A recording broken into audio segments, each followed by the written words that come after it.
1956, over 20,000 women marched to the Pretoria Union Building.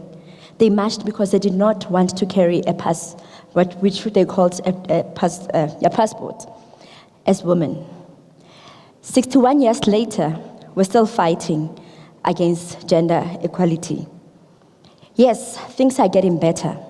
South Africa, I'm very impressed.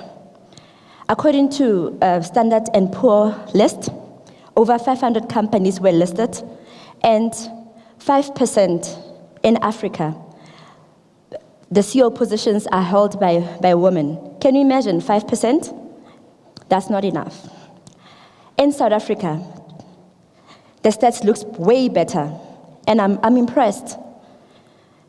South Africa has transformed the economy. They transformed gender equality. They made sure that women play in the mainstream of economy, and they managed to give decisions.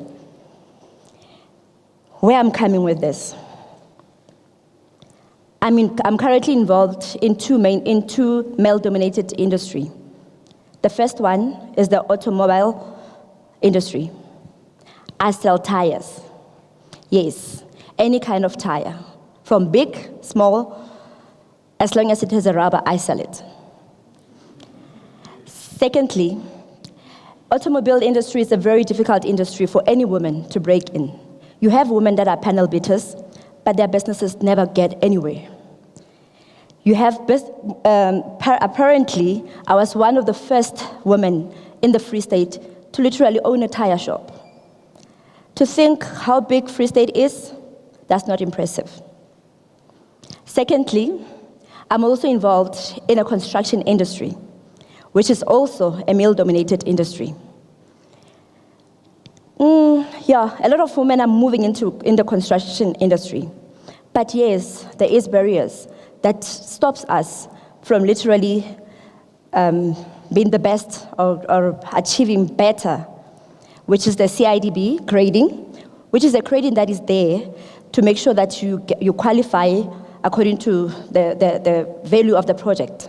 So obviously when you start, it's going to be difficult to prove that, yes, I'll be able to do a grade 8 or grade 9, because it starts from grade 1 until grade 9, grade 1 until grade 9. So, standing right here in front of you, I'm currently now in grade 4. But it took me years. But I know if it was a male, then it was going to be quicker. But what I did, when I got a contract, I made sure that I subcontract other women. And that's the only way that, as women, we're going to survive. The women of 1956, they took it within themselves to change anything that they didn't believe in. And I believe that as women, as we're sitting here, it's within ourselves. It's actually our duty to make sure that we change the status quo. And to make it even better, we started a woman investment company called Phenomenal Capital. Phenomenal Capital is a private company owned by over 50 women. I know people always say, when women, they cannot work together. But yeah, 50 women, we're working together. And we have 7 subsidiary companies dealing with agro processing, not just farming, but we take it through the whole value chain of agro processing, through food processing, the whole value chain.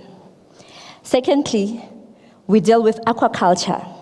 Well, I was also not clued up about aquaculture because those are not industries that we actually taught on. But bearing in mind that aquaculture is actually fish farming, I never thought one day I'll be saying I'm a fish farmer. But I'm excited because it's a new challenge. Thirdly, we're involved in energy, where we provide energy, we provide electricity. And that's that's the next industry that we're breaking into. The whole core of all the industries that we're trying to break into is to make women, especially young women, to see that it's not only the catering, it's not only the hair salons that are out there for women. Any industry is applicable to anybody. And yes, I am a caterer. That's how I started. But it doesn't stop me. It didn't stop me from starting as a caterer. At the moment, I can say, if I can do it, so can you. So all the women that are sitting there, ask yourself right now, what is it that you are so passionate about and that you want to achieve so much? And if there's any negativity that comes, please remove that. Just know that you are a woman and you will be able to do it as long as there are other men or male counterpart that can be able to do it.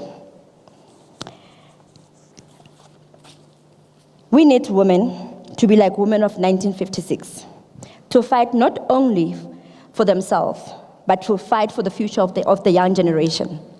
We need women who are willing to mentor young girls. The social media made it, a fake life, fake, where everything is so fake. Where you find young girls, they believe that you need to have a Brazilian hair for you to be accepted. But they cannot even purchase or buy the Brazilian hair themselves.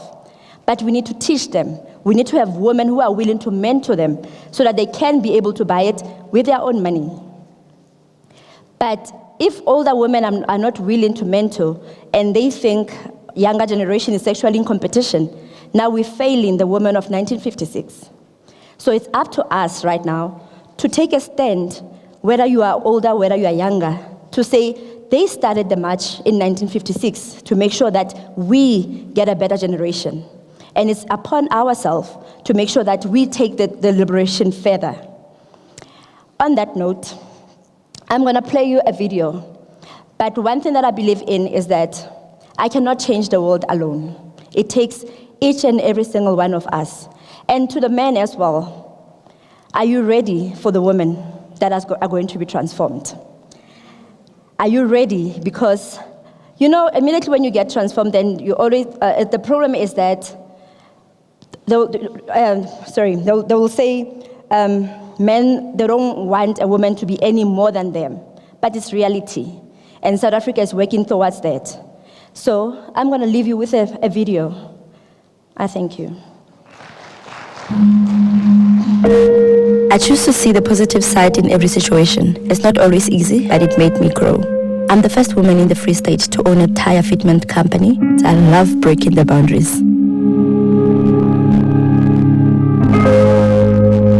I was born in Bloemfontein and I'm the eldest of 3 children. My parents got divorced in 2000 and my mother fell into a depression. It was not an easy time for my family. I had to fend for my siblings and myself. During that time, I had to give up on my studies so that I could put bread on the table. When I look back, I realize how all of that made me grow at a very young age, and I learned valuable life lessons. My drive got me to where I am today. By the age of 24, I had a permanent job, and I have bought my mother a house. Go after your dreams, no matter how difficult they might seem. I just love doing things that have never been done to break that status quo. I believe our nation is filled with women of excellence. Let's support them.